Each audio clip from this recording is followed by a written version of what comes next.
No, the Eagles, they haven't been here. They've never beaten the Bengals in thank you, Cowboy Reed. They've never beaten the Bengals in Cincinnati. That's news to me, not like a streak that I was keeping track of. But more importantly, this just didn't feel like a game that the Eagles go in and win. Like, I'm sure to Eagles fans, you're hearing me say this and you're like, yep, I wasn't that confident today. Or maybe you were the minute T. Higgins went down and you got your two studs outside and they only have one. Maybe you saw something I didn't. Maybe you saw the fact that the Eagles have sneaky committed to the run the past 2 weeks. You know, maybe you've noticed the defense has started to play well. Maybe you noticed the coverage is a little bit more competitive. It wasn't early in that game, but I'll start here. I did not think, and there's a lot of good things to talk about in that Eagles victory. I didn't think back when Atlanta moved the ball the distance with under a minute to go, like it was nothing, that we'd ever be talking about the Eagles defense making huge plays to help the team win in key games. This was a huge game on the road. And I think it came down to a couple things. The Eagles coming out fast relative to their expectation. They didn't score in the first half, or the first quarter, rather, but they damn near did. They kicked the field goal early in the second. That's a start. It's a start. You know why it's a start? Is because that first drive was a thing of beauty in my eyes. I know they got bogged down with a penalty and that sort of thing. But, you know, when Cincy comes out and takes the whole damn quarter to go get 6, you had to be surgical. You could not kick backed up and risk going down, 14-0. They go get the 3. They end up, Slay ends up a couple possessions later playing through Burton's hands in the end zone. It's like the first third down they've actually gotten off the field on, and they find a way to survive. You know, they're down 10-3. It could have been a lot worse. But to me, it was the evening up at the half and then coming out in the second half and just kicking ass. You had 2 drives that were completely different. The first one was methodical, a little bit more. The second one was 2 big chunk plays, both play action type plays, AJ, and then, not just the play action, but the way that the rushers were dispersed because of the type of play action you ran to really load up and throw that ball, 60 yards in the air to DeVonta Smith. I think they went at battle. So apologize if I'm off on some of this stuff. I just got my notes down, but like this was the type of game where I was so impressed with them because they came out in the second half and they seized an opportunity. You talk about like Nick Sirianni having his team ready to play. Whatever he said to them at the half, good on him. Good on him coming out. He had a good challenge he threw. He was the guy that knew that C.J. Gardner-Johnson picked the ball off. He had to run over to, who was it that tipped the ball? It was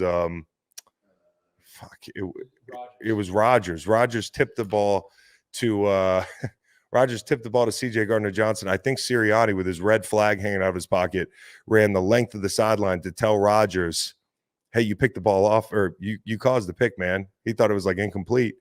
Nick was Johnny on the spot in a couple moments today, and I think like whether he just stayed out of the script a little bit more this week or he listened to – I'm not saying he listened to us, but we made a big stink this week about, how the first 15 or the scripted portion of the game looked a lot like his old script pre-Shane Steichen taking over in 2021 or whatever it was. Okay. It looked a lot better today. That first drive was a lot of run. It was quarterback run. It was the whole thing.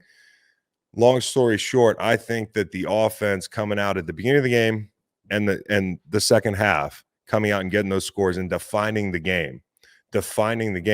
Now, hey, Cincy, you're going to feel the pressure. You're at home. You're going to feel the pressure. You're going to have to chase us.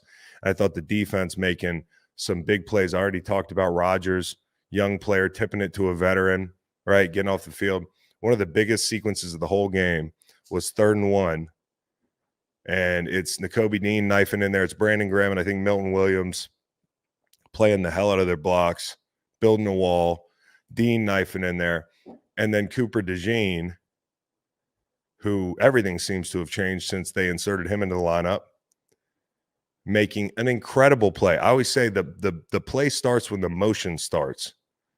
And when you got Jamar Chase one-on-one in a 4th down situation in a game where if you get a stop, it flips the thing completely. You have an opportunity to make a great play. And that motion was like sort of an orbit deal with a stop and go. And DeJean, it was like he's covering a pivot route before the play even starts. And then he's knifing to the flat and a very sure tackle. This kid's going to be very good for the Eagles.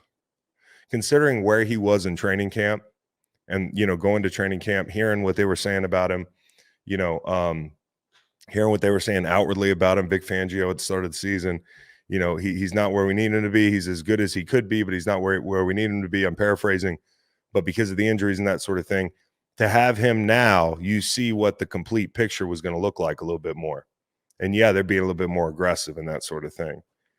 And, at times they got into a little bit of trouble on like second downs, sending the Kobe Dean, getting a little blitz happy at times, but I like them being a little bit more aggressive. So, Joe Burrow is going to pick you apart some. Mike Gesicki was incredible. That's a guy for them. And they might be cooked. Nate's not here anymore. I let him leave before I said this. The Bengals might be cooked. But he doesn't get to really enjoy his victory lap because the Eagles won. Eagles cooked him. So, do I think the Bengals are dead? No. But they're getting close. They're on life support. And they got 4 AFC games coming up. I did not like Taylor's decision to go for the thing.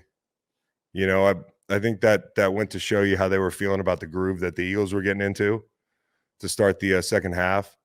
And I did not like him going for that thing because you kind of had a feeling the way the Eagles were playing, if you didn't get it, you were going to go down 2 scores. And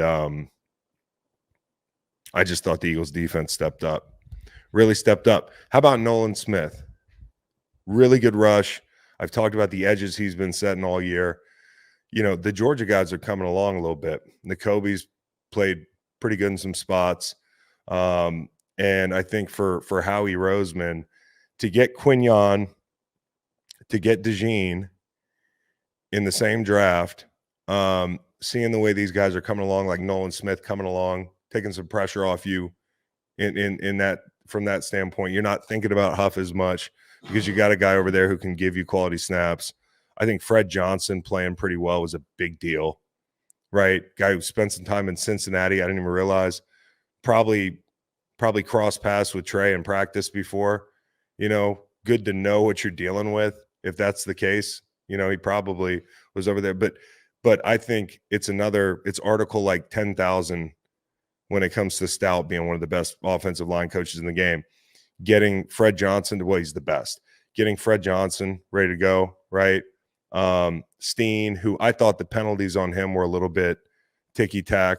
I thought that if you're playing to the whistle, he's cleaning a pile. The whistle comes as he cleans the pile, like simultaneously. So there's one. The hold was a little bit ticky-tack, but I understand we're not going to sit here and complain about calls at all because I think the Eagles didn't need them to win. They did not need them to win. So just a really great game. And Saquon Barkley and Jalen Hurts. I'm not going to get through the breakdown without giving them their props. I thought Jalen was great, man. He looked a lot quicker. He's looking like a little springier to me. When he took off on that read option and hit the corner on Murphy, he looked quick. I mean, I don't know if he's getting healthy or something. I don't know if they're just figuring it out, but the last 3 weeks, okay, and I'm sorry if I'm not attributing this set of statistics properly. I saw this on Twitter, okay? Since the bye, 42 of 59, 614 yards, 9 touchdowns, 0 interceptions. Is that a fucking typo? That's really good, And it's like I said about the Cleveland game. If you don't get that kick blocked at the end of the half, run back for a touchdown, you probably win 20-6 or something like that. Nobody's talking about it. It's not a big deal. I think that Giants win, people undervalued it because it was the Giants. So whatever we think about the Giants, it's a division game. That's how you're supposed to handle business. And then to go on the road like this and win. I got to tell you, I did not expect it to look like this. So this was a very good day for the Eagles.